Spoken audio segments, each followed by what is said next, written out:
ভারতীয় railway sector দেশের পরিবহন ইনফ্রাস্ট্রাকচারের একটা গুরুত্বপূর্ণ অংশ, যা যাত্রী এবং মালবাহী উভয় পরিবহনের মধ্যেই একটা প্রধান মাধ্যম হিসেবে কাজ করে। ভারতীয় রেলওয়ে রাষ্ট্রায়ত্ত সংস্থা দ্বারা পরিচালিত এবং এটি বিশ্বের বৃহত্তম রেল নেটওয়ার্কগুলোর মধ্যে একটি। এই রেলওয়ে সেক্টর ভারতীয় অর্থনীতিতে গুরুত্বপূর্ণ ভূমিকা পালন করে। তো আজকের ভিডিওয়ে আমি রেলওয়ে সেক্টর এবং রেলওয়ে স্টক নিয়ে আলোচনা করব। আমার অনেক ভিউয়ার্সরা রিকোয়েস্ট করেছেন যে এই রেলওয়ে স্টকগুলো এখন অনেকটা আন্ডার ভ্যালুডে রয়েছে, তাই এই সেক্টর এবং স্টক নিয়ে আলোচনা করার জন্য। তো চলুন ভিডিওটা শুরু করা যাক। আমি নিরুপমা, শেয়ার শেখো চ্যানেলের পক্ষ থেকে আমার নতুন এবং পুরাতন সকল ভিউয়ার্সদের স্বাগত জানাই। আর যারা চ্যানেলে ফার্স্ট টাইম ভিজিট করছেন অবশ্যই চ্যানেলটা সাবস্ক্রাইব করে নেবেন আর পাশে থাকা বেল আইকনটা প্রেস করে রাখবেন।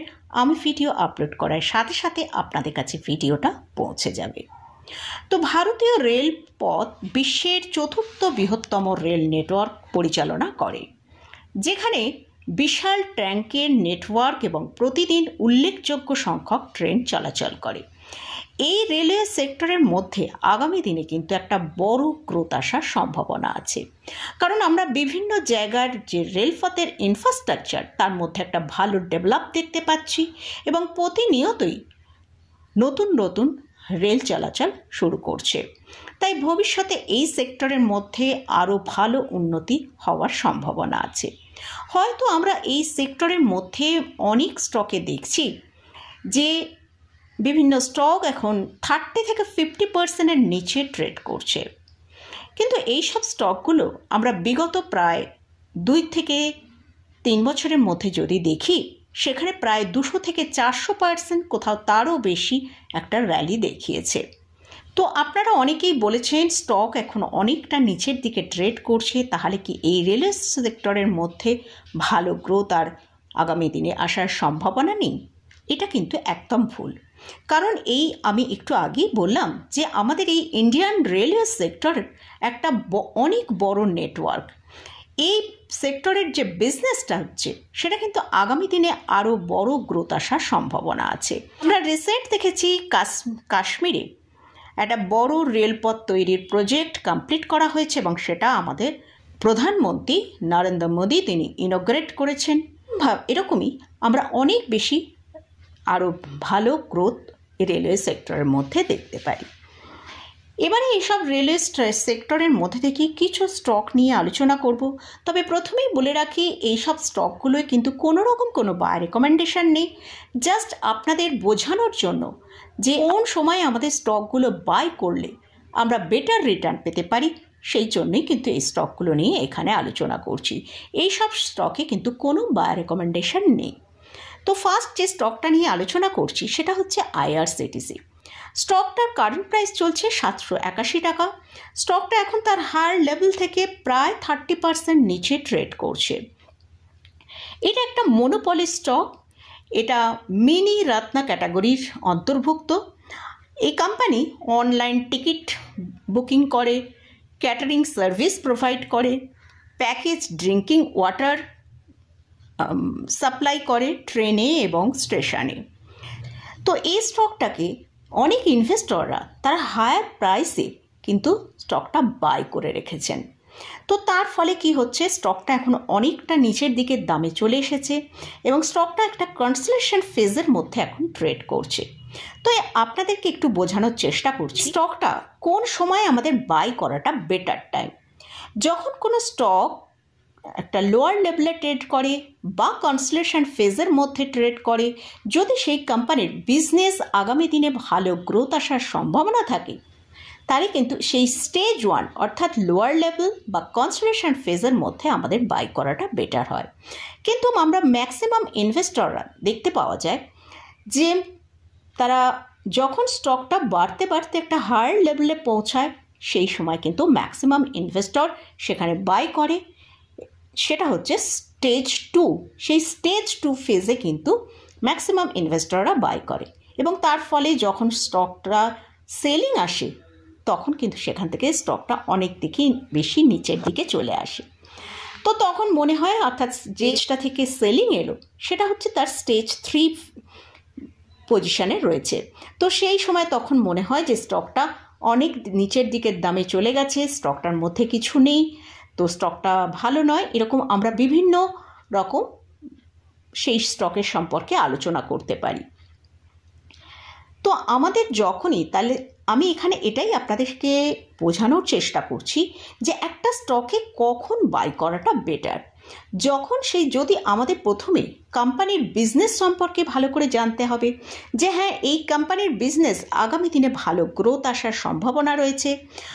এখন হয়তো বর্তমানে স্টকটা লোয়ার লেভেলে ট্রেড করছে, বা স্টকটা যদি হায়ার লেভেলেও ট্রেড করে, আমাদের ওয়েট করতে হবে। স্টকটার ভেতরে একটা ভালো কারেকশান আসার জন্য আমাদের ওয়েট করতে হবে, ভালো কারেকশানের জন্য আমাদের ওয়েট করতে হবে, এবং সেই জায়গায় কিন্তু উপযুক্ত সময় হচ্ছে বাই করার জন্য।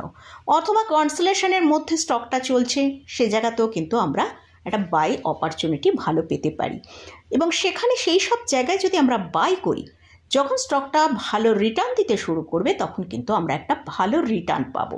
তাই যখন স্টক স্টেজ 2 পজিশনে থাকে, তো ম্যাক্সিমাম মানুষ যেটা ভুল করে যে সেই জায়গায় তারা বাই করে ফেলে, সেটা কিন্তু ঠিকঠাক বাই হচ্ছে না। যখনই সেখানে স্টকটা, হয়তো আমি কোনো স্টক 1000 টাকায় বাই করেছি, যখন প্রাইসটা অনেক হায়ার লেভেলে চলে গেছিলো, 1000 টাকা কি 1200 টাকা সেই লেভেলে বাই করেছি, সেখান থেকে একটা ভালো কারেকশান এলো, স্টকটাকে আমরা নিচের দিকে প্রায় 700 টাকার কাছে চলে আসতে দেখলাম। তো তখন আমাদের মনে হবে স্টকের ভেতর গ্রোথ নেই, স্টকটা বাই করা আমাদের ঠিক হয়নি, কিন্তু আমরা ঠিক টাইমে স্টকটাকে বাই করতে পারিনি। তাই আমাদেরকে সবসময় উপযুক্ত সময় স্টকটাকে বাই করতে হবে। এরকমই আমরা যদি অন্য একটা স্টক নিয়ে ডিসকাস করছি, যেটা হচ্ছে RVNL, এই স্টকটার ক্ষেত্রেও যদি দেখি, স্টকটার এখন প্রাইস চলছে 391 টাকা। এই স্টকটাও তার হায়ার লেভেল থেকে এখন প্রায় 52% নিচে ট্রেড করছে, অর্থাৎ স্টকটা এখান থেকে প্রায় আমরা দেখেছিলাম প্রায় 600-650 টাকার মতন হাই করেছিল। তো আমরা যদি স্টকটাকে দেখি, একটু পেছনের দিকে যাই, যে স্টকটা যখন 2020 সেই সময় স্টকটার দাম 30 টাকার কাছাকাছি ট্রেড করছিল। তো আমরা এই লাস্ট কয়েক বছরে স্টকটাকে কিন্তু 2142% র্যালি দিতে দেখেছি। একটা ভালো কারেকশান আসাটা খুবই স্বাভাবিক, এবং সেই কারেকশানের জন্য কিন্তু আমাদের ওয়েট করতে হবে। এই স্টক অনেকটা বড় একটা র্যালি দেয়, সেখান থেকে একটা ভালো কারেকশান হয়, এবং কারেকশানের পর স্টকটা হয়তো একটা কনসোলেশনের মধ্যে থাকে। তো তাই আমাদের সবসময় লোয়ার লেভেলে বাই করতে হবে, অথবা একটা স্টক যখন অনেকটা র্যালির পরে তার সেখানে একটা ভালো কারেকশানের জন্য আমাদের ওয়েট করতে হবে, তবেই কিন্তু আমরা বেটার রিটার্নটা পাবো। এরকমই IRFC, IRCON international, Jupiter wagon, RailTel, এসব স্টকগুলো কিন্তু খুবই ভালো স্টক। প্রত্যেকটা স্টকেরই ফিউচার কিন্তু খুবই ব্রাইট। তাই এইসব স্টকগুলো অলরেডি একটা ভালো র্যালি দেখিয়েছে। এই স্টকগুলো হয়তো আগামী 1-2 বছর হয়তো একটা কনসোলেশনের মধ্যে থাকতে পারে, বা এখান থেকে একটা ভালো কারেকশান হায়ার লেভেল থেকে দেখিয়েছে, আরও হয়তো কিছুটা কারেকশান আসতে পারে। তো সেটা কিন্তু আমাদেরকে ওয়েট করতে হবে। আমাদের সেই সব কোম্পানির বিজনেস সম্পর্কে ভালোভাবে বুঝতে হবে যে এই স্টকটা আগামী দিনে ভালো গ্রোথ আসার সম্ভাবনা আছে, সেই সব স্টকে কিন্তু আমরা ইনভেস্ট করার চেষ্টা করব। মোটামুটি আজকের ভিডিও এটাই বোঝাতে চাইলাম যে অনেকেই বলেছেন যে রেলওয়ে স্টক নিয়ে আলোচনা করার জন্য, তো সেই জন্যই বললাম যে রেলওয়ে স্টকে অলরেডি কিন্তু একটা ভালো র্যালি এসে গেছে। তো এই সেক্টরের মধ্যে কিন্তু আগামী দিনে আরও বড় গ্রোথ আসার সম্ভাবনা আছে। হয়তো সেটা আমরা লং টার্মে, অর্থাৎ 5 থেকে 10 বছরের মধ্যে আবার একটা বড় গ্রোথ দেখতে পারি। স্টকটা হয়তো এখন একটা আগামী 2 থেকে 3 বছর একটা কনসোলেশন ফেজের মধ্যে থাকতে পারে। তো স্টকের মধ্যে আমরা বাই তখনই করব যখন একটা ভালো কারেকশান আমরা দেখতে পাবো, জায়গায় আমাদের বাই করলে কিন্তু আমাদের রিটার্নটা অনেকটা ভালো হতে পারে। আর রেলওয়ে স্টক অবশ্যই একটা বড় নেটওয়ার্ক, এই স্টকের মধ্যে যাদের বাই করা আছে, হয়তো অনেকে হায়ার লেভেলে বাই করা আছে, ওয়েট করুন, অবশ্যই কিন্তু সেখান থেকে একটা ভালো র্যালি আসার সম্ভাবনা আছে। তো মোটামুটি ভিডিও এটাই আপনাদের সাথে বোঝাতে চাই রেলওয়ে সেক্টর আগামী দিনে অনেকটা গ্রোথ আসার সম্ভাবনা আছে এবং এই রেলওয়ে স্টক কখন বাই করলে, শুধু রেলওয়ে স্টক না, এরকম কিন্তু আমাদের buy and dip strategy follow করি যদি আমরা স্টককে বাই করতে পারি এবং সেই সব স্টকের বিজনেস মডেল সম্পর্কে আমরা যদি ভালোভাবে বুঝতে পারি, তবেই সেই সব স্টক থেকে আমরা ভালো রিটার্ন আশা করতে পারি। তো মোটামুটি আজকের মতন ভিডিওটা এখানেই শেষ করছি। ভিডিওটা যদি ভালো লাগে অবশ্যই লাইক করবেন, শেয়ার করবেন, সাবস্ক্রাইব করবেন। ধন্যবাদ।